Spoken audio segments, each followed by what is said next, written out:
Have you, had any experience with that? 12 years at YouTube, I've seen some pretty awful shit. You had any experience with that? What do you mean personally? Yeah. Yeah, I have. It's never good. My boss at YouTube was an alcoholic. Mean and drunk. She used to come in hammered looking to wail on somebody, so I'd provoke her, hoping she wouldn't go after the smaller channels. Interesting nights were when she just finished watching Vox. Yeah, they used to just outright demonetize our videos. Till they realized that violating public single-party consent laws could cause more damage.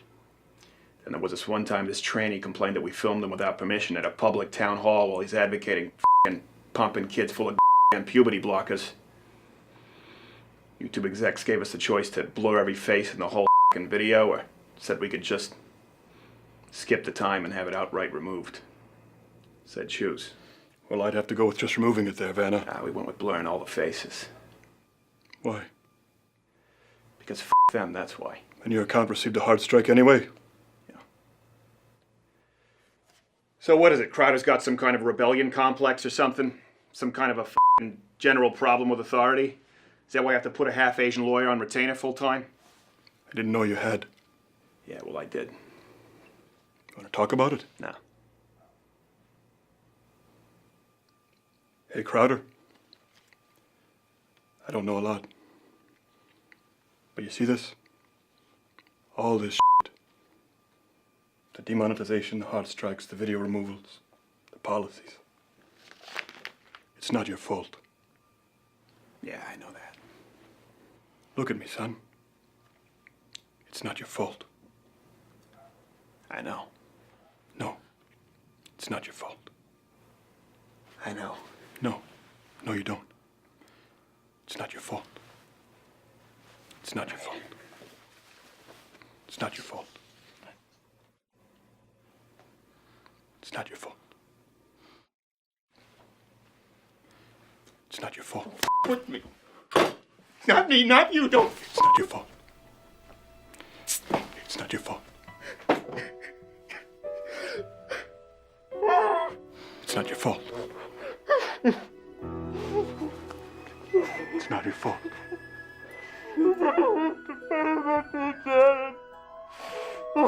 It's not your fault.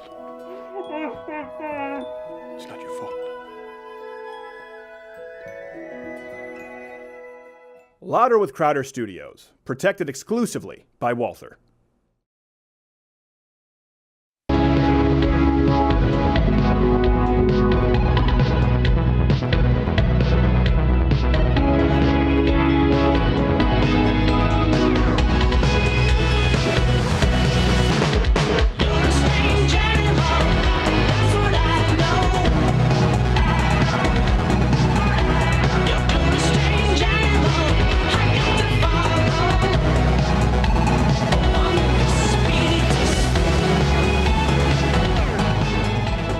Called is the E kicking in, or is there I feel like I have a Walther on me. No, it's a Walther on you. Ooh. Try the Walther, wonderful sponsor of the program. We had these custom made, actually. People have been asking where can they buy them. Yeah, they don't know. We had them made at louderwithcrowdershop.com. You'll buy them nowhere and like it. But they make the firearms, wonderful firearms. So listen, we have a great guest today. We have Stefan Molyneux. Mm-hmm. I shouldn't say Prime Minister Justin Trudeau. We have mostly good guests. Yes. Yeah. And Daithi De Nogla. Daithi De Nogla. I told Nakajed right before the show that we were going to let him pronounce it. Video gamer with 6 million subscribers, and I don't want to say conservative, but on the evolutionary path. Yes. There you go. As one does. Maybe Australopithecus at this point. Older. I'm not entirely sure. I don't remember the fossils. Producing the main video studio, as always, is Jared, who is not gay. Follow him on Twitter at not gay. Jared, meet us, crowd with your comments, your thoughts, your Photoshop stuff, my legal obligations, sorry, conclusions. Are we good? This show is a Dermster. Dermster! He's back. If you aren't a mug club member, we talked about it. At G. Morgan Jr., he's a sommelier going for level 3. Apparently, that's a really big deal, but no one cares. What's up? Wow, I thought you cared. Behringer Waymaker out of Paso Robles. Tom Behringer? No. And Sven Computer, are you ready with the overlays? I'm ready with the overlays, but beep, beep, I would be more ready if people started sending me their stories that they want to have covered. At my Twitter, at Sven. Trying to be clever because he seemed like he was being pathetic, trying to help with the show. Yeah. He sounded in earnest for about 2 seconds. not. He was just being a cybernetic jerk. Yes. And we're going to be talking about, question of the day. This has been talked about a lot this week. Where do you line up on conservatives and their involvement in social issues? More specifically, do you think that conservatives lose the social, I guess the social sort of cultural sphere? Is it unpopular for them to go after the moral issues? Roe v. Wade specifically we'll talk about. Yep. Okay, not okay, good choice, not... Comment. I'm curious to hear your thoughts on that. I think everyone has some thoughts on that. Yeah, everyone looks like you're leaning in with thoughts, but then no thoughts. No thoughts at all, yeah. Speaking of thoughts, NATO leaders finally pledged to boost their defense spending after Trump raked them over the coals earlier this week. Almost seems like they're related. Almost. It's just the wittig. I'm exhausted. There's a Brian song. To win so much, they won't let me win anymore. So, after Trump talked to NATO, the leaders pledged their, quote, unwavering commitment to boost defense spending, signing a declaration that states they are, quote, committed to improving the balance of sharing the costs and responsibilities of alliance membership. We go now live to their meeting in progress. Thank you, sir. May I have another? Thank you, sir. May I have another? Thank you, sir. May I have another? If you ask nicely. We had so many great titles. I had series titles in our title team text thread for our video last night. I'd like to read a couple of them because it was about NATO. Yeah, these are legit. We legitimately careful. Careful! Don't give Tim Cook a reason to unlock your phone. Hey, bitches! Why Trump is right on NATO? Suck it, NATO! Why Trump is now your daddy? Oh. Or win. Trump grabs NATO by the. Oh, well, there you go. Hey, speaking of all of those things, really, Stormy Daniels was arrested earlier Thursday. Oh, my gosh. But performing in an Ohio strip club for allegedly, that's the key word there, that means we can't be sued, letting someone touch her while on stage. So Representative Michael Aventi vowed to fight the, quote, bogus charges his client faces and what he blasted as a setup, and he said it was politically motivated. Though, to be fair, in this one, he may be right, considering that she's having charges pressed against her by the notorious Touching Stripper Breasts as a Human Rights Super PAC. They've been... Yeah. I'm guessing she has a different definition of super PAC. And she does not have daddy issues. Marvin Gaye had daddy issues. She's just a whore. Well, look, it gets a little bit worse here. So apparently what she did, the cops actually saw her touch somebody. Then the cops came up to get her, and she literally pulled their face into her breasts. Again. And then grabbed the female cop's butt and breast. Bad move, Stormy. I hope their pension is epic.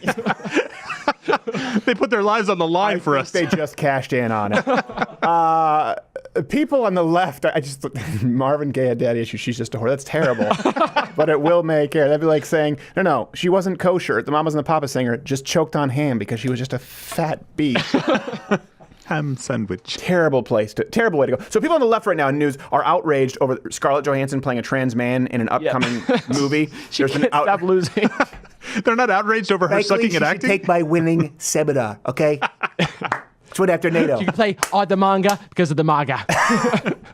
So it's, people who haven't been following the story, let me just clarify here. The left is mad because she's not really transgender, okay? The right's mad because of the left's double standard, where an actor should be allowed to portray something different from their real identity. But all of this is actually moot because no one did their research clearly. Any more thoughts about who you might marry? I ain't doing that again. I had 2 marriages. It just cost the studio a lot of money to bust them up. How did none of you catch this? She's doing it right, though. Her Academy Award reads Best Supporting Z in a Motion Picture. She's doing it right. It's the slow evolution over like 2 dozen films. No one notices. It's kind of like sneaking your car across the red light intersection, just a little bit of time. You know who noticed? They're none the wiser. Kevin Spacey. You always notice. Scarlett Johansson's looking good. I don't know what you're doing, but keep it up. Keep it up. Don't stop. Don't stop. I told you not to stop. Meryl Streep's going to have to transition just to keep up. I think she already did. Oh, my gosh. So a mini horse was found on a Japanese rooftop 3 days after disappearing. Leaf, a 9-year-old mare, this comes from Fox News, used for animal therapy at the Lifetown Mabi aged care facility, vanished July 6th along with her colt Earth when floodwaters swept her. So they found this pony on a rooftop. He's just a statistic. But you know what, though? This was striking because we've covered this for those who are not Mug Club members. This is a situation strikingly similar to what recently happened in Koreatown, actually, the rooftop. We have the 911 call exclusive. 911, what's your emergency? Yeah, I lost my dog. Pony. Where'd you see it last, sir? Yeah, in my kitchen. Barn. Okay, sir, can you give me a description? Yeah, kind of big and brown. And yummy.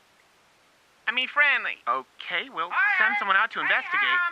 Sir, what's happening? Sir? No. Wait, I found him. He's on my roof. Dog jumped real high. Pony. Shut the fuck up. Okay, sir, there's too much background noise. I can't. Okay, we're good now. He back in kitchen. Barn. Sir, I'm sorry about that bullshit. Speaking of racism, trending everywhere. By the way, I understand it was a stretch to take a story that involved the Japanese with a pony and try and tie it to the Chinese. It was a weak segue. It works. Korea, actually, I forgot. Well, that was even worse than the Chinese segue. Ouch. It was almost as cheap as a Chinese segue. So Papa John, the chairman, commonly known as Papa John, Schnatter. To the uninitiated. Papa John. Do you think he has it on his driver's license? Oh, I think okay, John Schnatter. No, damn it! It's Papa, last name John. Get it right. Okay, it's like Carlos Mencia. Do it. So he had to resign after using the N-word on an NFL marketing conference call. Oops. So this is following the NFL debacle. He was asked how he would distance himself from racist groups, and he responded by he said that Colonel Sanders called blacks the N-word. Yeah. Except he said the N-word before insisting that Sanders never faced any public outcry. So of course, listen, it's over for him. It's done. He's been permanent, and I don't know that he's a racist. He just misspoke here. This doesn't mean he hates black people, but he probably shouldn't have said it on an NFL call. Percentage-wise, you're not playing the odds, my friend. And he's being permanently labeled a racist. Though really, we should have seen this coming, especially considering if you look at their controversial targeted ad campaigns from the 90s. He'd never make sauce from tomato concentrate. Ingredients, pizza, Papa John's. To us, it's just the way of life. Don't get us started on Little Caesars.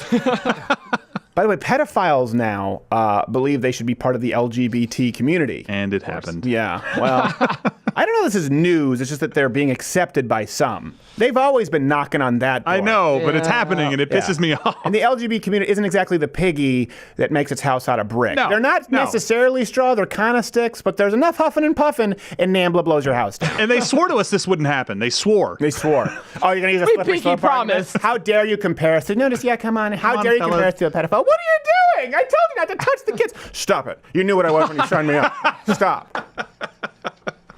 All right, so from the Daily Caller, many blogs exist on Tumblr showing support for MAPS. Oh, God. This is a new term for me. Minor attracted persons. Oh, my God. Another acronym? I love how they had a meeting. Like, okay, listen, they made it all sound benign, right? Okay, pro-life, right? Gender rights, okay? We're just going to say minor attracted person. Let's just go with MAPS. Pedophile We're none the wiser. Too big for us. I like it. Keep the names coming. Let's keep brainstorming. We're on a roll.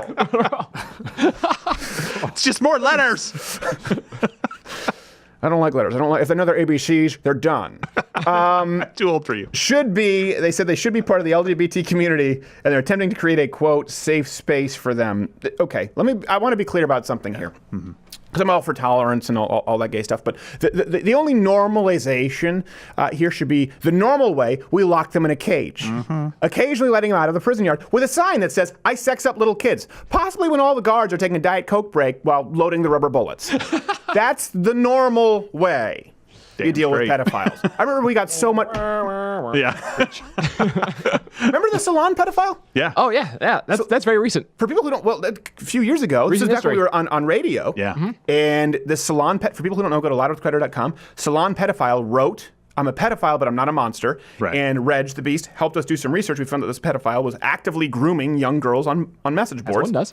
Salon's editors were not interested in it at all. And so we posted, you are a monster, and you need to leave the village or you get a bullet. That's my view. Listen, I'm sympathetic. I understand it, but the rehabilitation rate with pedophiles is not very good. We can't let you be near the kids. Sorry. Therapy, do it when you're outside of the village limits. And then there was another article, the monstrous conservative right echo. Remember, they attacked us. Oh, yeah. A pedophile. They fired back. Active pedophile attacked us. They have the moral high ground. And Salon published them 2 more times.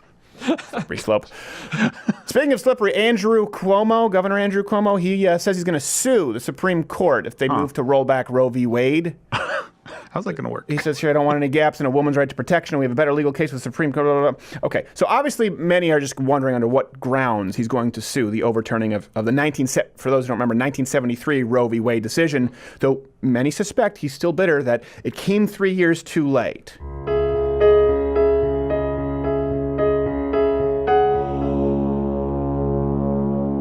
Andrew Cuomo, you are Kane, sir. All you need is the opportunity.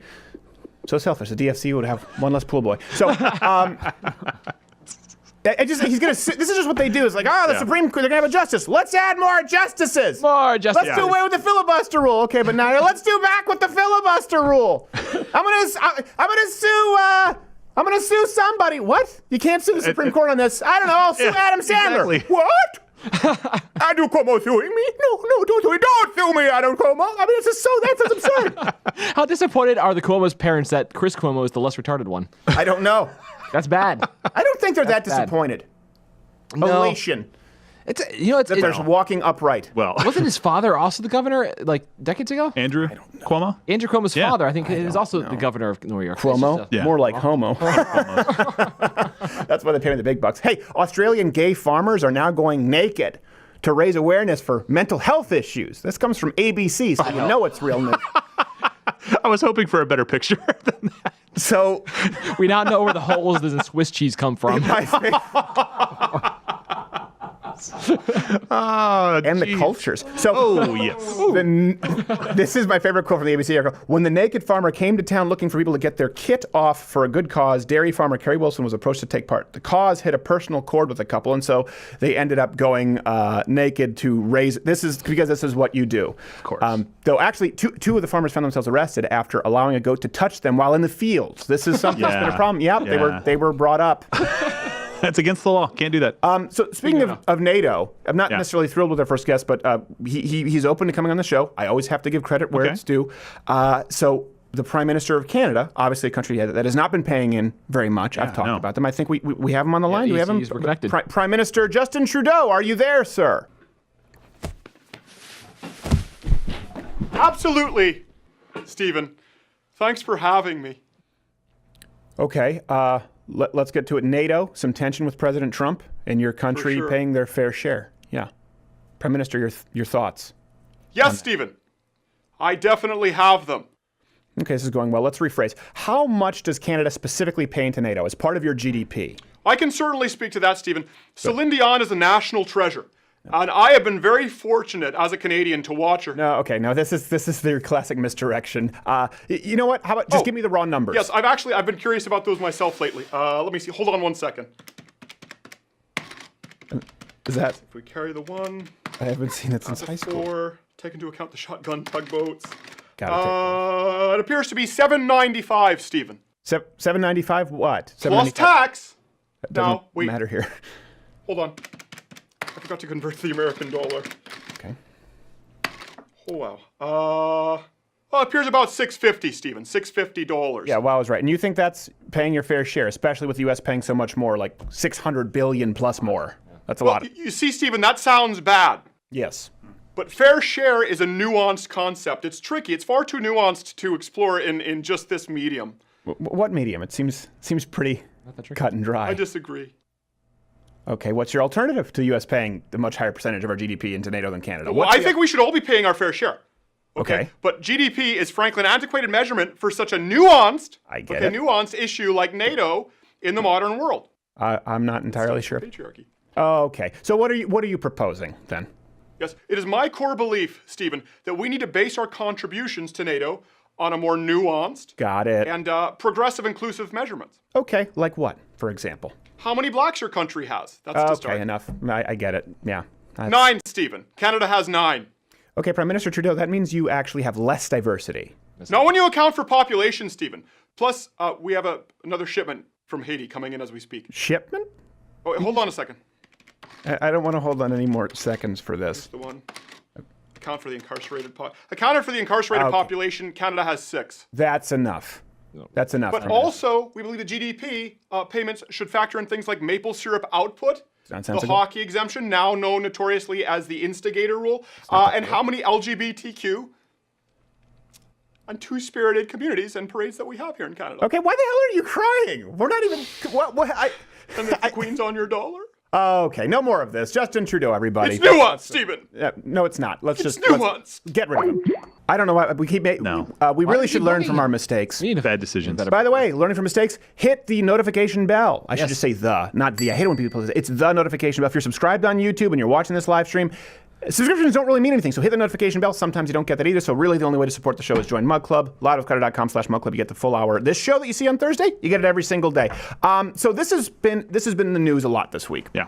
And sometimes there's needless drama, but I do think that this is indicative of an undercurrent that's important.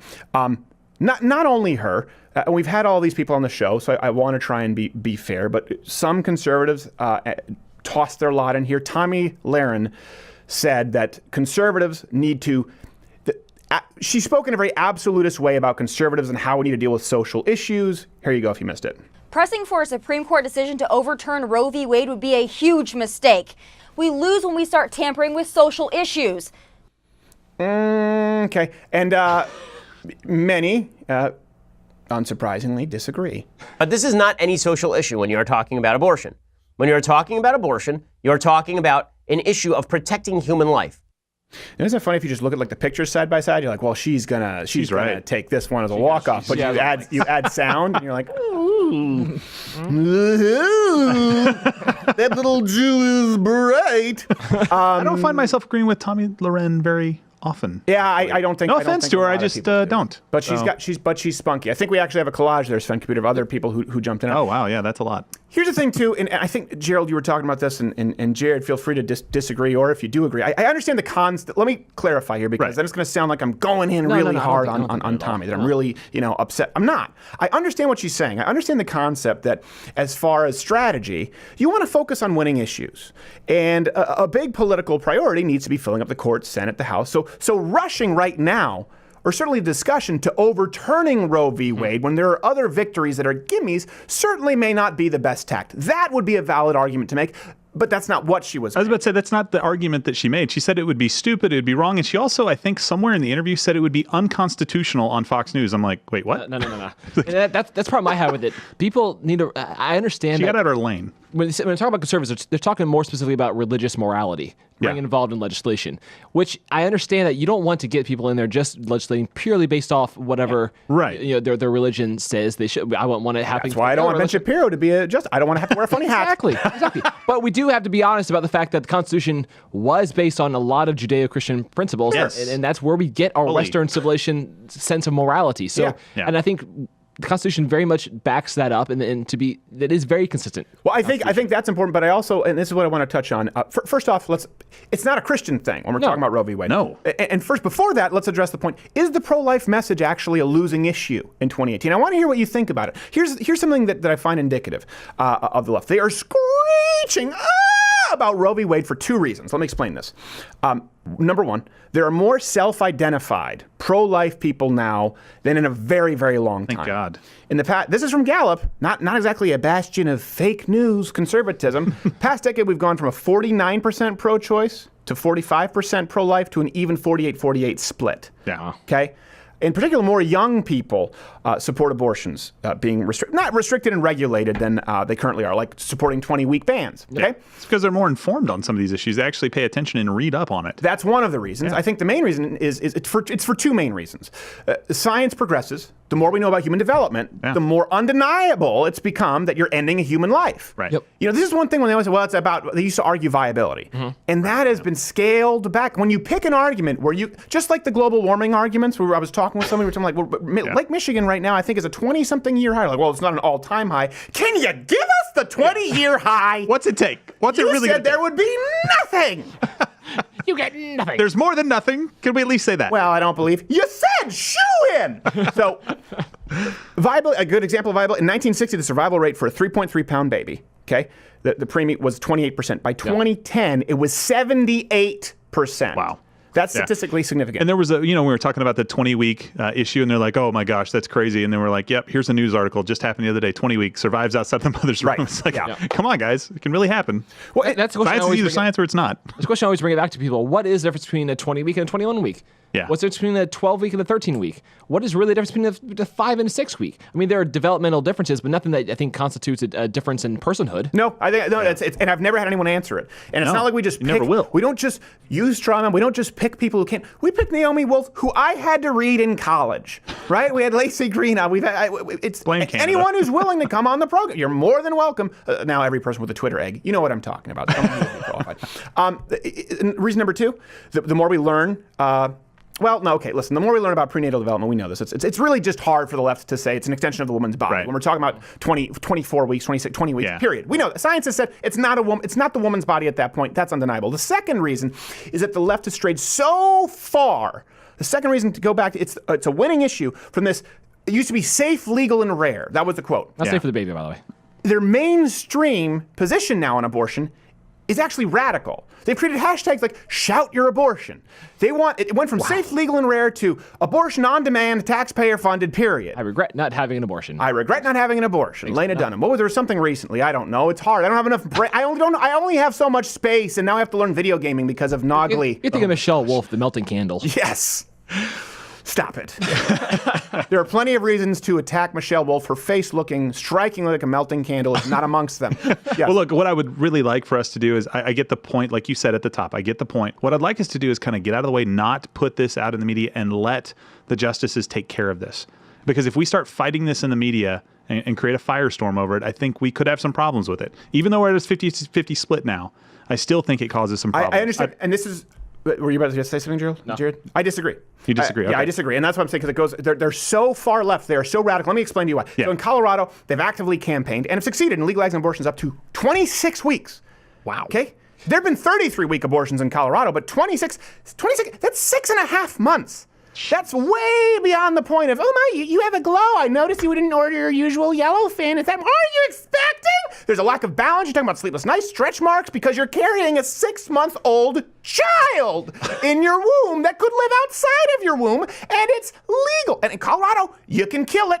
And if the DNC had their way, you could do this across the country. And this is why I disagree with Gerald on this. Respectfully, they have gone so far left. I think that if we argued it in the media with a voice of opposition who are saying safe, legal, and rare abort. But the fact is, we're saying, hey, how about not abortions at 6.5 months? And they're saying, shout your abortion at 32 weeks. I think we win. Here's a fun fact, I think, is that medically, a baby who dies before the 20-week mark is considered it's considered a miscarriage. Yeah. After 20 week, medically considered a stillbirth. I don't know a lot of people stillbirthing a clump of cells. Yeah. Birthing a clump of cells it's not a thing. Yeah, I know. Not to mention the psychological ramifications. Yeah. Any mother who's had either of those will tell you. And I appreciate what you said, and I would agree with you on some of that stuff. I guess my point is, I feel like the ball is already heading that direction. I feel like the justices are going to overturn this, and we don't have to do a whole lot in the public. I don't think they will. I think there are people right now planning for when he gets into the Supreme Court, ready to bring a case.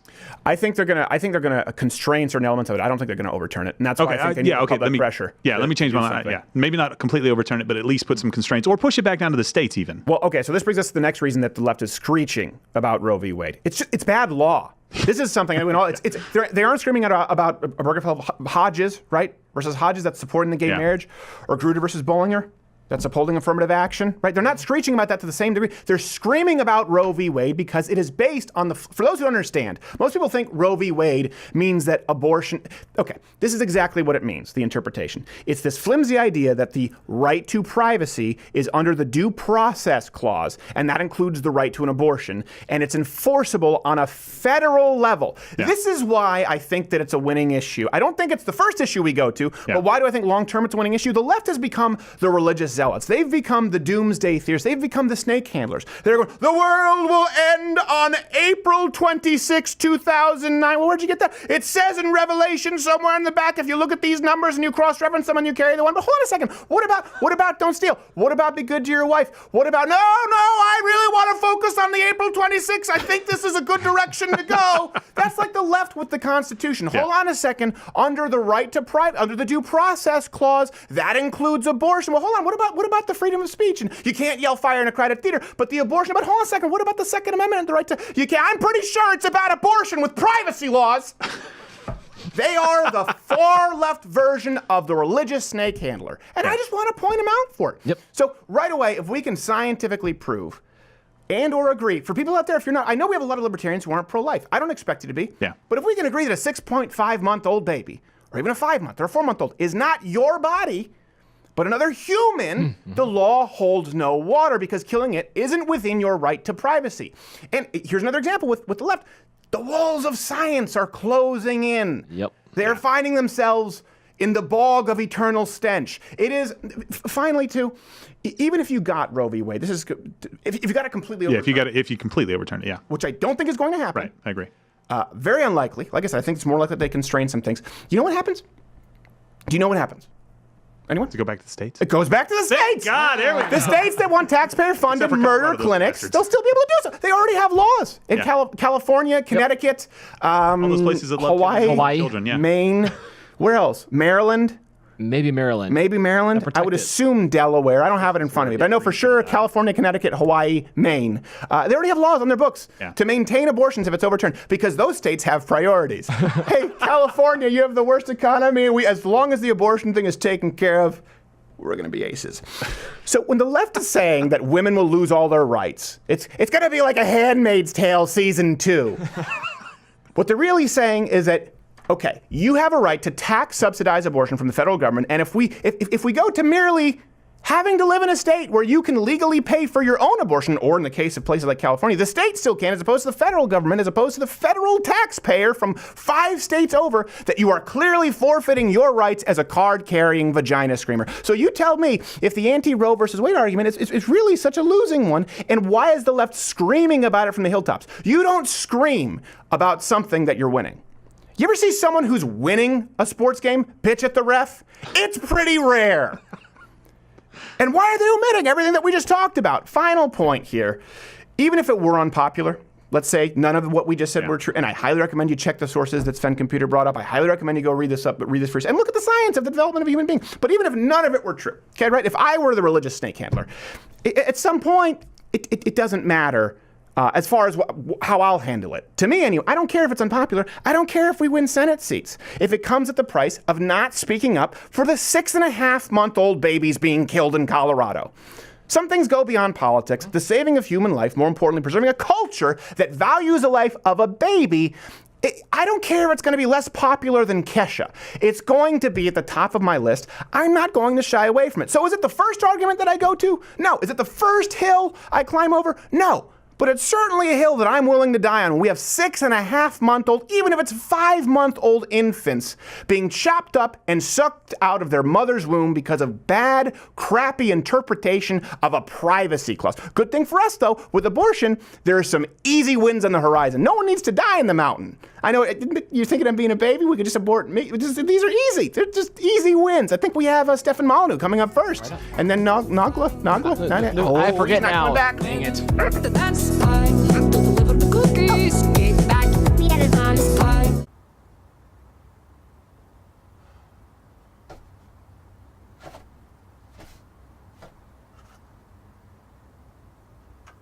Help! Help! Help!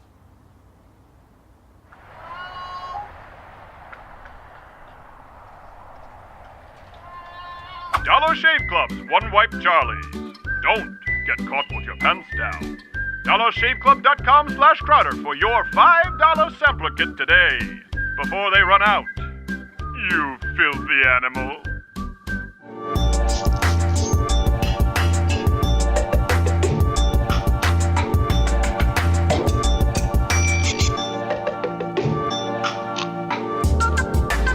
That's because our next guest is a knockout. He's a knockout punch. Knockout. I wouldn't say so much. He's a good-looking guy, more of a ruggedly handsome, but I wouldn't say knockout. I mean knockout just as far as entertainment value and intellect. And luckily, you can always get the perfect white balance on him. This is true. Yes, it's very easy. Yeah. Unless he really has been out of the sun for a while, then it just blends in. All right, if you hear that voice, you know exactly who it is. It's at Stefan Molyneux. Of course, Free Domain Radio. You know him. Many of you love him. Some of you hate him, but we don't really care. Stefan, how are you, sir?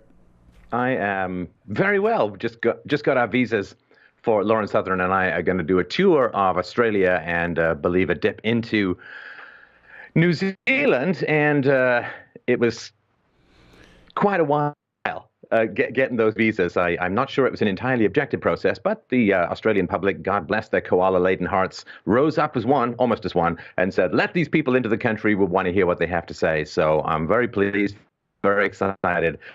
Why do you need a visa just to do speaking engagements there? I think Lauren... Oh, sorry, we got some glitches with the audio. Hopefully you can still hear me. It's a working thing. Okay, it's a working thing. Because when I've done speaking engagements, for example, well, I guess... Yeah, well, I was in Ireland, but I've done speaking engagements in Canada, the United States. Right, yeah, maybe I should stop talking. I didn't know you needed a visa just to do speaking. With stand-up, I don't know how that works. I don't know either. I just take I take the advice of the people who seem to know what they're talking about, and so yeah, that was a necessary thing, and it took its own sweet time, but it's all squared away, and hopefully people will come and realize. These are not the Nazis you're looking for. We're just people who want to have an interesting conversation about culture and history and immigration and take questions from the audience. It's going to be a blast, and people's fears will be proven to be rather unfounded. That's wishful thinking because if they're not going to stop calling Ben Shapiro with the yarmulke on a Nazi, someone as translucent as you and Lauren Southern haven't got a shot. So you're still going to be tagged with that one. Don't bring the background. No, see, here's the thing, though, Stephen, is that what I'm going to do, this is my big plan. Let me know what you think of it. This is my big plan. Oh, wait, this is your final plan? Is this what's like? This you're is not helping big. yourself. Is this patented yet? That's my big plan. There will be people who are, outraged and upset. Sure. But what I'm going to do, you see, is I'm going to bring data, reason, evidence, calm, conversation, negotiation, and debate. And it's going to be a giant epicenter tidal wave of healing that is going to pass on through the world. And I'm going to remain entirely undisappointed in the outcome of my plan. So you're like a critical thinking Benny Hinn. I like it. I don't think that's copywritten. I'm taking that. Yeah, that's my idea. Well, there's always that balance that we were talking about where calm and unless someone gets violent or disruptive or calls to violence, and that's what we do to change my mind. And then the other side of that coin is Crowder confronts, where a little bit dickish. Hey, so you're good. You're squared away with that. Speaking of hysteria, what's been your view here on the Supreme Court? Did you have anyone you were really rooting for in this kind of race? My only real disappointment with the Supreme Court is that no one announced my actual tour dates. So just because I know Trump meant to do that, like before announcing the Supreme Court picks, so let me just run through those real quick. Yeah, go through the tour dates. I'm sorry. And by the way, where's the best place for people to find these online if they don't remember? They don't have an auditory memory. So it's axiomatic.events. Axiomatic.events. You can go get your tickets. I think there's still a few left. Melbourne, Friday, 20th of July. Perth, Sunday, 22nd of July. Adelaide, Tuesday, 24th of July. Sydney, Saturday, the 28th of July. Brisbane, Sunday, 29th of July. And Auckland, New Zealand. And Friday, the 3rd of August. It's going to be a blast. It's going to be one of these things like, when the police first toured Canada, there were like 12 people in the club, but everyone in Canada claims to be those 12 people. Right. Just be one of the people who's there. You don't want to miss it. This is true. Yeah. Everyone loves to claim that they were there. I think, no, not so much. You kind of became a fan with the Sting afterwards. And then, where's the T-shirt? If you were there. I was into the Cure before Love Cats, man. Before Love Cats. Yes, exactly. I saw them open for Billy Joel, but I left before Billy Joel. I don't believe you. Right. Okay. So I was hoping they were going to actually open up Billy Joel. Just like open him right up. I'm a Billy Joel fan. I know for some reason it's not cool to be a Billy Joel fan, but when I grew up, I loved Tom Jones and I loved Billy Joel. They were my guilty pleasures until I decided I don't care anymore. I have enough money. So, this funny thing about Billy Joel, if you're a Billy Joel fan, first of all, some of the best pipes in the business, and he's one of the guys whose voice has only improved with age. But man, you got to be a patient guy. What has it been, like a decade and a half or 17 years since his last new material? I mean, that guy, he has a repetition compulsion with his 80s stuff, but you got to be patient for the new stuff, man. Well, he said he'll never write music better than he wrote in his 30s. And so he said, I'm just not going to try. And there are two different schools of thought. I mean, when you hear like Paul McCartney's newest stuff, you're kind of like, all right, man, time to pack it in. So, yes. Whereas, who was it I saw? I think it was Nora Jones. And she was doing this weird techno thing. It's like, I'm not going to play what you want me to play. But that's why we paid for a ticket. So I understand it, but you're right. He threw his creative back out by the time he hit 36. Mind-numbing drugs will do that to you. So, Supreme Court, we got off track. You've been following this. Do you have anyone specifically you were rooting for in this turtle race? I am a big one for deferring to experts, and there are a few select people that I trust. You would be one of them, but also another person that I trust in the media. Immigration is the number one issue. Ann Coulter is the number one advocate for a rational immigration policy. So I like whoever Ann Coulter likes, and she seems real keen on this guy. And I hate to say, and I hate to abandon all judgment for my own, but it's like, if it's good enough for Ann, I think it's good enough for just about anyone. I understand where you're coming from too, because when I voted in the first Canadian election, Stephen Harper, I did. That was the first person I ever voted for. I remember I followed American politics a whole lot more, and I knew I wasn't going to brush up on everything regarding the parliamentary system. I couldn't know everything. I did know the NDP and the Liberals actually supported defense of pedophile pornography under the guise of art back then. I was like, oh, that's a red flag.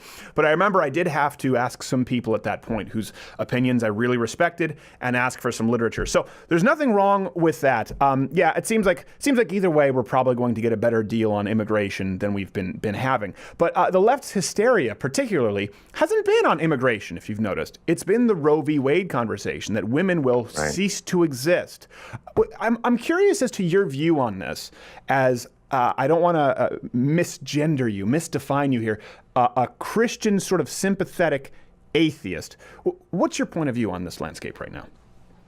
Well, that's a big question. I have significant moral reservations about abortion, and and this is a cliche, but nonetheless it's true, and it's happened to me, Stephen, is that after you become a father, sorry, it ain't just a cluster of cells. It ain't just something hanging out there like some moss in a cave. You know, this is a potential human being with jokes and thoughts and insights and intelligence and reason. This is like a huge potential human being. And so I have big reservations about it. That having been said, at the same time, there's so much that would be cleared up if we weren't forced to all pay for each other. You know, like, I mean, I think drugs should be legalized, but at the same time, I don't want my taxes being jacked up to pay for people who want to smoke weed all day and sit on their couch, rather because, you know, they can do that. Right. So I don't like the idea of just saying abortion is perfectly fine, perfectly legal, you can go kill your babies and so on.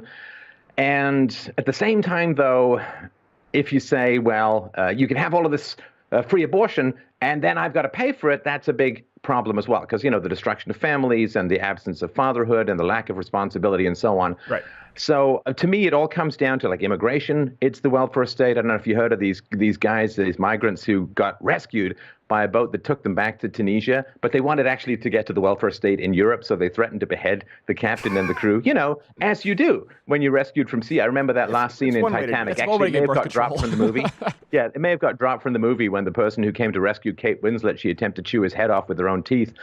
But it's just the same Somali pirate. From I was going to say, that's what he didn't pass the screen test. They just held that Somali pirate in reserve for Captain Phillips. Now. And now he's a rom-com. So if I'm not forced to pay for people's bad decisions, then I find myself a lot more open-minded to these bad decisions. But right now, if you allow for if you ban abortion, there will of course be to a short degree an increase in illegitimate births. It will probably gear down over the long run as people's consequences change people's decisions. Yeah. But forcing everyone else to pay for that, it's a bad scene. It's a bad idea. Bad scene, and of course they're well beyond that milestone in Canada and Quebec, where I'm from, is terrible. One of the highest, I think, the highest abortion rate in the industrialized world, if you were to rate it as a country, which it's not, but we kind of wish it were sometimes. I guess my question. Just a sec. So Quebec is kind of weird too, because Quebec went from like 4,000 children a woman down to 9 abortions and half a dog. You know, like they just like, can you find something in the middle between swamping the planet in Quebecois and having no children at all? Like something in the middle would be fine. It's like the Germans. How much does an abortion cost? Genuine question. Without insurance. In Quebec or here? Here in States. I genuinely have no. I know at Planned Parenthood it's a few $100s. A few hundreds. It's not like having a colon removed. No, it's not that expensive. No. And they mostly deal in cash only. Yeah. Especially if you go to alley number 12. So here's I guess my question is more so because there have been some people saying, well, conservatives should just stay off social issues completely. And another, which I don't necessarily, I don't disagree with the idea that, hey, like you said, cut off the head of the dragon first, the giant welfare state, so we're not paying for it. Or I understand that being tactful matters. But I don't believe that we should abandon social issues, certainly not if it involves, and it's not a social issue if you believe that that is a person. But as a Christian sympathizing atheist, what I'm interested in, as far as your opinion, is they've based this argument on the idea that we'll lose all libertarians and all non-Christian evangelicals if we have some kind of a stance on abortion. And the more I've been encountering a lot of atheists, a lot of libertarians, and the more science progresses, it seems that's not the case, and it's actually a winning argument, at least to put some limitations on it. Well, at least from the cultural standpoint, can we at least understand that, you know, Michelle Wolf saying, God bless abortion, that is a celebration of nihilism. That is a celebration of death. So even if you are saying, okay, well, the woman should have the right to terminate her pregnancy, even though the man has no right to financially terminate his involvement, if you say that the woman has it, let's at least recognize it is a terrible, horrible thing. It causes depression. It causes, tragic. This would have been, my child would have been 5. You know, like for anybody with a conscience, an abortion is a disaster. Let's at least say, okay, if it's legal, it's legal. But let's not celebrate this killing of an unborn child. Let's at least get to the point where we can say, this is a terrible, terrible disaster. Let's not celebrate it. And let's do everything we can to minimize its recurrence. And let's also recognize that when women have 18 different forms of birth control, not including a dime is a very cheap form of birth control. You put it between your knees and you keep it there. You have 18 forms of birth control. How on earth are you getting pregnant? Yeah. No, it is. And by the way, it's not for lack of education today in 2018. My wife volunteers at a crisis pregnancy center where they actually do offer screenings. They actually do offer free ultrasounds. They actually do offer nannying services and job listings for single mothers, resources, support for adoption. They don't do any of those things at Planned Parenthood. But I think what you just said is right. I mean, shout your abortion was the hashtag. And I think that's why it opens the door to it being a winning argument. They're saying celebrate abortion, taxpayer-funded, period. I don't think that conservatives need to shy away from saying, no, this is a really bad thing that has bad societal ramifications. We've gone too far, regardless of Roe v. Wade. But I do think it'll be interesting to see what happens. You about to say something there? No, it's just interesting to me how far the pendulum has swung the other way. It's almost like, I don't know what's a reaction to, for them to go from safe, legal, and rare. Not safe for the baby, by the way, but going all the way to celebrate. Like, you got Lena Dunham saying, I regret not having an abortion. Yeah, it's crazy. It seems like it's a reaction to something, but I can't pinpoint what it is because they've gotten more and more leeway with them. Oh, I don't know. I mean, well, certainly as far as some of the theories around population replacement, it's not that hard to figure out that America had 50 million abortions and 50 million immigrants. That's a clear, scoop something out and put something else in, replace the tire, oh, look, we don't have enough people in America. Hey, we've got to import all these people from the third world. That's not a great idea. One of the big solutions, though, that's a wonderful free market solution to the problem of abortion, even if it remains perfectly legal. One of the big problems is there's no market for babies. And so a woman can't sell her baby. I know that people are like, oh, that's terrible. And that's interesting because people react to that like you're going to set up a website called eBaby and sell them online and so on. And people say, well, that's terrible. That's terrible. The baby gets to live. In what scenario is it terrible that the parent that the baby gets to live? Because, 10% of married couples are infertile, have big problems conceiving. They desperately want babies. And so you have people with a deficiency of fertility and you have other people with an excess of fertility. Let's have the market close them off. Let's have people pay to have to get other people's babies. And it's like, and if you're appalled by that, then you have some idea how appalling abortion is to other people. That's a good analogy. I don't know where I'll end up on selling babies. I understand I need to think about it. There certainly would need to be some markers in place to protect against. Real question is, what does Michelle Wolf think? Yes, what does she think? We should celebrate it. But I will say this: I caught a lot of flack for saying that I think you should be able to sell your kidneys if you want, because I'm going, hold on a second. Everyone's making money in this equation. The doctor's making money. The anesthesiologist's making money. The guy's getting the kidney. The only one who isn't is the guy volunteering. There's no what's the incentive here unless it's my uncle and my dad makes me. So I feel if you're actually getting sawn open, you should be making the most money in that situation because no one else is getting. The guy who's bleeding out half on the table, the guy who's having someone go in there with some Monty Python hacksaw to carve out an essential piece of innards, I got no problem with that guy making money. All the people who aren't making money. Exactly. It's like the meat of the day. It gets market value. Okay, we do have to get going. Again, where is the best place for people to find your tour dates coming up in Australia? That sounds like a party, and I hope you're safe.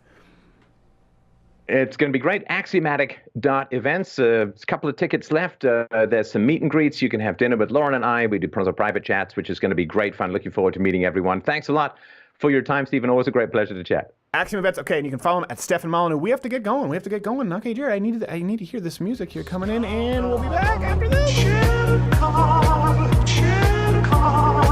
Greetings, America. this week Boy Humans letting me do the live read. DollarShaveClub.com/Crowder. You can get your free $5. It's not free though. It's a $5 sampler kit. It's not free. It's not free. Can we read? This is live.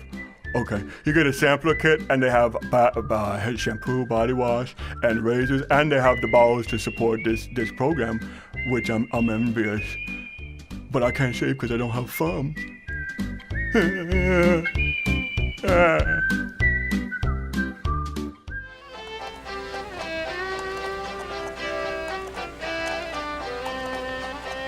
I'm back in the pennies again.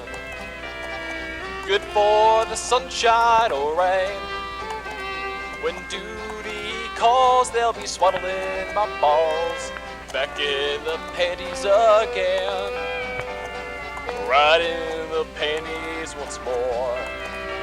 Some call me a queer comfort whore, where the quality's pure light and the price is just right. Back in the pennies again. Ranger panties available at louderwithcrowdershop.com. Get yours today. It's like teabagging an angel.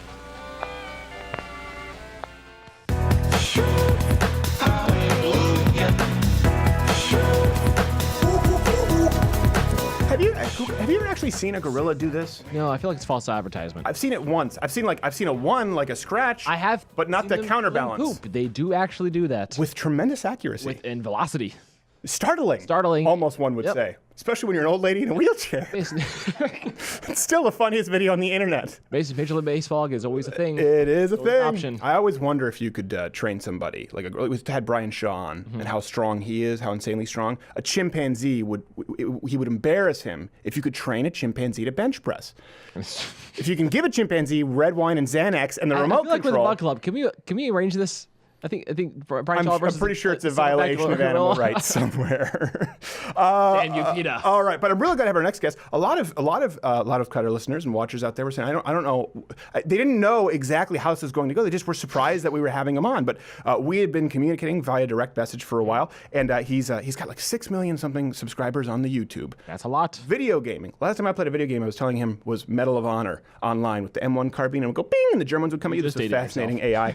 But you can follow him on the Twitter at Daithi De Nogla, DAITHIDENOGL, De Nogla. I just got it wrong. It's Gaelic.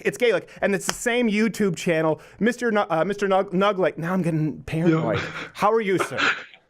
When we first said hi, you did it correct. I know. And I got it in my own head. We'll fix all this. You overthought it, man. Well, I didn't know when we were in Ireland. There are Gaelic road signs that it's that's true. That's true. Do people still? They only speak it properly in like the Gaeltacht, where it's only Irish. There, most people they got like they can say their own name and their age, and that's it. Like it's very little kind of knowledge there. Then it would common people. It would seem dangerous to make that exclusively the road signs. It would seem as though maybe they should just go. No, they got English too. They do. We'd be screwed otherwise. I can imagine. Well, listen, Mr. De Nogla, or Buckaroo, we'll just say from now on. Glad to have you on the program. What spurred this? First off, I know. Listen, for people out there, don't slander, don't rake his name through the mud because he's on my show. He's not a crazy far right winger to the right of Attila the Hun like myself. But why would you even consider visiting us? Well, personally speaking, like I watch, especially when the election kind of heated up a lot. Yes. I actually moved for a couple of months to Los Angeles. So I lived there a couple of months out of the year and then a couple of months here. I really like Los Angeles. It's just, I like weird people. I don't know why. Well, that's the place to find them. Along with a lot of other things you're not looking to find. Some microscopic, but hope you come back. For sure. But all that kind of stuff was heating up, and that's kind of what piqued my interest into kind of the political sphere and whatnot. So I just kind of dabbled, and I looked at different sides, and obviously one side was yours. Yes. And the main thing that keeps me there is kind of like the humor. You mix it up, which has kept me kind of interested. Yes, and it's a mix of humor and dishonesty. That's if you read the articles, the magic recipe. That's the magic recipe. Yeah. Well, thank you. I'm glad we have you. And would you say that because when we were in Ireland, let me say this: we were in Ireland. A lot of people held sort of conservative or traditionalist views, but thought that they just hated conservative Americans when they lined up quite a bit. I think they have this misconstrued notion about what we are. Do you think there's some of that? Yeah, I don't think, in my mind, at least personally, I don't think a lot of Irish people even know the difference between Democrat and Republican. Like if you ask them which side they're leaning, probably a majority of them wouldn't have a clue. Right. So, I wouldn't really blame them if they're mixing up kind of like their perspectives. And half of them are drunk. But internet if you're asking drunk people about politics, you're probably. Although actually, when we did the show in the pub, the only drunk was a Scot, and he was drinking Budweiser. And he's like, I love Trump! And he walked in and stole the show. Let me ask, because if I don't remember correctly, you at least said some nice things about Ben Carson, which being in Los Angeles. Yeah, I thought very, very early on he did quite well, and like showing the statistics, he was growing a lot. Yeah. But then he just completely screwed up, and I didn't know he had that part of his personality at the time that I was kind of like really positive about him. Yeah. It's almost like he's not created for the public sphere. I feel like he's more of an industrial kind of guy behind the kind of desk or whatever. But in terms of people's faces and talking in public often, it seems like he kind of, he says things that. I think it seems like he almost, and here's the thing, I don't think he like really screwed up. It's like he sabotaged himself, to be really honest. You know what though? I don't think there was any, I mean, do you think there was a moment where he screwed up? I just think he fizzled out. I think he was like, I've been a brain surgeon all my life and I'm just tired. I think he just. I don't know if there was, I think it was his lack of I guess, information about like foreign affairs and other stuff like that. Right. I think like when they kind of scrutinized him on certain things, he seemed weak. Right. I think people saw that and they kind of like moved on, basically. Yeah. Well, it's interesting that you say that because I've seen, I looked at kind of through some of your tweets as we do research on any people who come on, and I just saw some very nice, reasonable things about Dr. Ben Carson. I thought, well, that's odd. You don't see that a whole lot.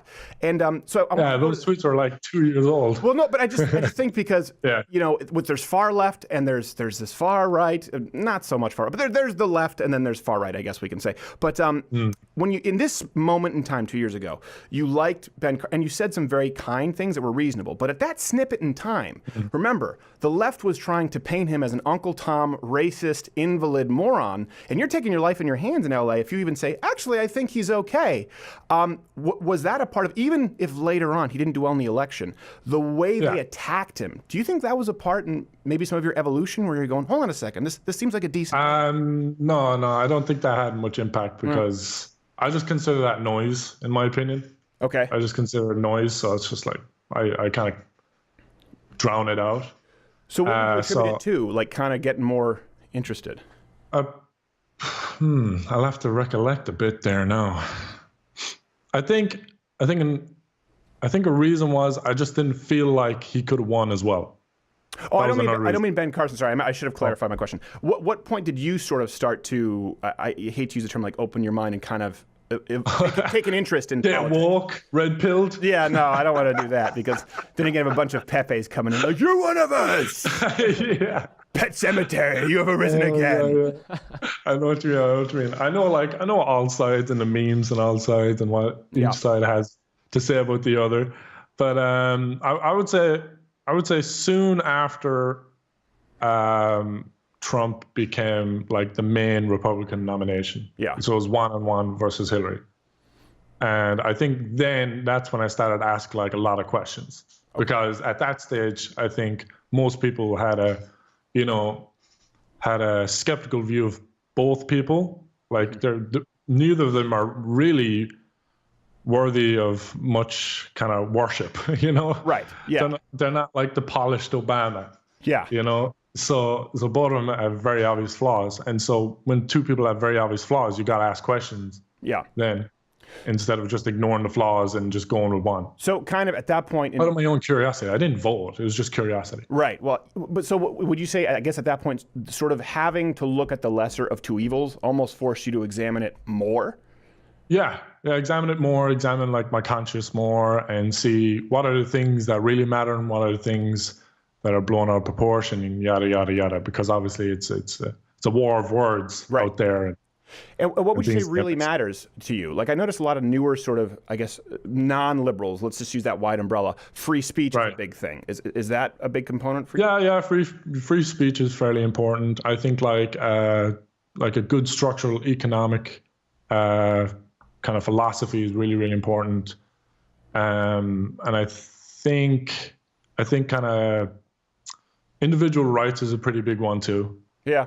And then I think like I don't like governments that are extremely controlling of aspects of people's lives. So I don't like that at all. That always goes downhill.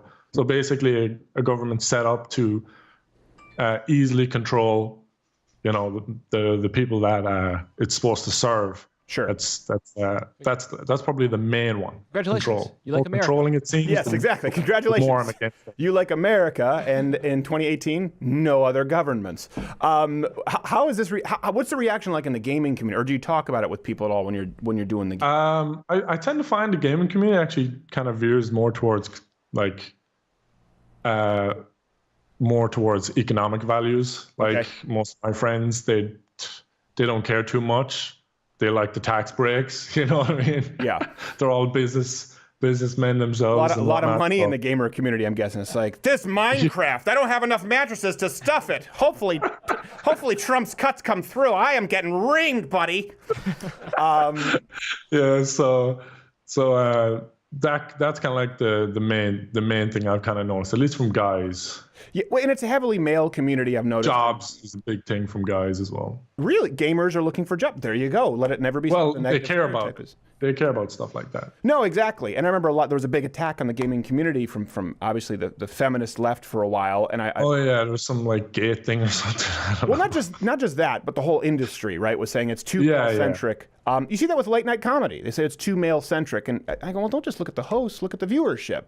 The viewership of late night has been predominantly male because they like to watch comedy at night, and women tend to watch other things. There's nothing wrong with that. I don't think there need to be. Yeah, it's just feminine and masculine side of things. Yeah, as it relates to content. I have noticed, though, I don't know if you've noticed this with the gaming community, it does seem to be leaning. We're seeing a swing, and I wonder if it's just temporary with Donald Trump, like you mentioned, kind of Trump-Hillary, or if it's almost like a shift between sort of Napster and the music industry, if it's that monumental, where it seems like a lot of young men who at one point would have been very far left out of a sense of rebellion are becoming more right-leaning out of a sense of the counterculture, particularly with guns, particularly with free speech, and particularly I think like a lot of gamers are very edgy. Yeah. And to be edgy, it's difficult to be edgy and leftist. It's very difficult to be Tell both. that to every late night host on television ever right now. Every single one of them. Like, I'm edgy. Don't Christians suck? Blah. Never heard that one. So yeah, like I'll make a lot of variety jokes, but obviously some stuff you stay off to kind of, not get in too much hot water. But I find that I think gaming will always be very centrist, more leaning towards the right. And the reason why is because majority of games are extremely practical and efficient. Okay. Like you have to make the best out of what you're doing all the time. That's a good point. And so that doesn't really go with socialism, unfortunately, for socialism. That actually makes a lot of sense. The idea of practical efficiency and socialism, usually one of the major kind of points when I noticed like government is hugely lacking in efficiency is when I went and got a visa and it was like 5-hour wait to talk to someone for like a minute, and you know what I mean? It's like, and everyone's just sitting doing nothing, and the line's so slow, and you got to go through like 4 or 5. I'm just like, the red tape, it's just so much behind the scenes that slows things down, and I think that's why gaming is more centrist than anything else. That was the last time I went to the DMV. It was this lady who was sitting there. Was nothing to do. The only thing she was working on was her diabetes, and she couldn't get to me. I think Sam got ready to come and bring me something. I don't, because I had a license, I had a proof of citizen, I had my birth certificate, and I had my tax return, and they said it wasn't enough, that I needed my actual Social Security card. I'm like, my Social Security card, my number is on my tax return. Like, that says tax ID number. I'm like, you named it that! that? It's my social security number. And they asked me to leave. Yeah, I had to go back a week later. That's a good point, though. Gaming, by definition, kind of like sports, is entirely results-oriented. Equal opportunity, sure, anyone can play the game. You cannot ensure equal results. And I have noticed that in any field where it's hyperly competitive, and it's really tough to tip the scales as far as the results, you tend to shuffle out some, and as you get toward the upper echelon, there are more right-leaning people. Is there also a chance that it's due to gaming is a community sort of event in a lot of ways, but it's also very much an individualist event. Yeah. Especially historically. Yeah, I agree. I saw The Wizard with the power glove, Fred Savage. Do you think there's truth to what he's saying there? Or is I think people want to go work. I think, like, yeah, definitely, because there's a variety of games. Like, there's a lot of individual games where you have to pump hours and hours and hours into the game, and you know that brings a lot of like personal attachment. Yeah. And so I think there was like a particular, I don't know the name of it. It was like triangular or something, like it was trying something, but it was like this weird philosophy of politics created in like the 1920s by like, I think it was some, what are their names? There's some monks or something. Oh, the triangle? No, you're talking about the Illuminati. That's for Beyonce's secret podcast. You can do that next. It's basically like a big part of its philosophy is small businesses. Yes. Like how to like give like and build up the working and middle classes to have a big amount of small businesses. Well, if you're looking to, like I know you said you're interested in all sides. I'd recommend reading Smith, Adam Smith. That's the guy who invented the term, the invisible hand that determines markets. We always talk about Hayek, we talk about Karl Marx, and we talk about Lenin. We talk about today Noam Chomsky. I think Thomas Sowell's up there, but Smith is really great baseline reading. It's simple. It's easy to understand. He's a European, so there you go. You guys can claim that one. You know, it's not just soccer, and I highly recommend it. But hey, listen, we do have to get going. The YouTube channel. Course. Can you say it so that I don't mispronounce it here? Oh yeah, sure. Daithi De Nogla. I wasn't going to get that in a million years. Thanks so much for coming. And let's have you back if there's anything specific. And of course, I apologize immediately for the blowback that you'll receive for even talking with us. I won't get any negative stuff here. Oh, you wait and see. I'm very positive about that. We got to go and wrap this show up in a nice bow. Oh, there's the music. There's the music.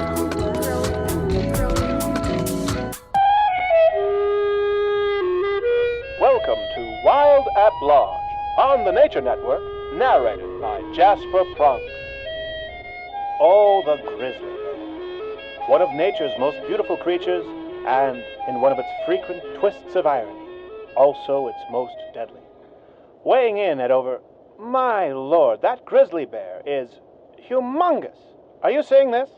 Yes, just keep reading the lines, Jasper. No, I mean really, I don't think I've ever seen a land mammal.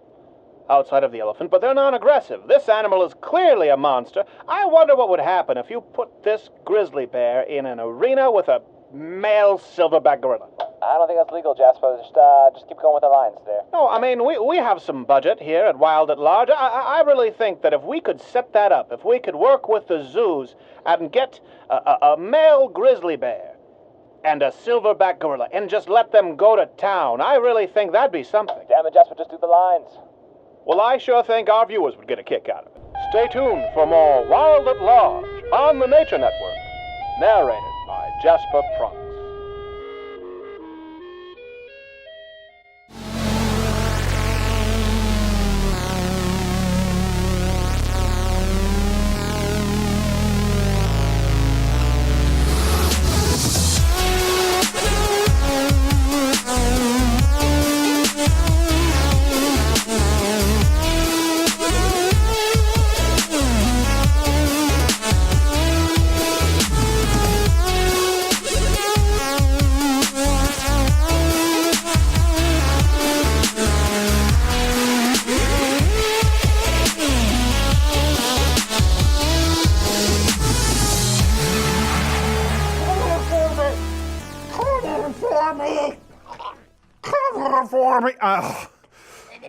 Okay, I'm good. That was called the accurate recreation of the physicality of water with the.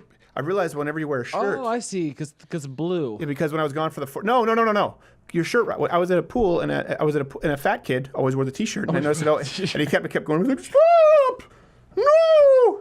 You ever done jumping jacks in a cold pool? It feels like it's going up your beanhole. That's not a lie. First off, I would never think about doing jumping jacks in a swimming pool. And if I did, and that happened once, I would stop. How many jumping jacks did you do? Like 5, oh, at least. All right, yeah. By the way, at that point, it's just internal cleansing. I have a correction to make. Richard Painter, not state senate. No, he's going for gold. He is going for gold. He's going for gold. Let us know. We've talked about. By the way, thanks to our guest. What's his name? I don't know. I forget. Naga. Daithi De Nogla. Nogla. Daithi De Nogla. Damn it. Got it. We'll fix that in post. Very nice guess. I hope we have. It's just I'm not good with that. I don't speak Gaelic. No. None of us do. You think Richard Painter's going to win? It's tradition. Well, I think we talked about this earlier this week. For people who are not Mug Club members, we are considering, and let us know in the comment section if you'd like to, we are considering going to cover Richard Painter's actual Senate debate. It would be press row with all of the Minnesota, I don't know their main papers. I don't know if it's the St. Paul Herald. I have no idea. And us.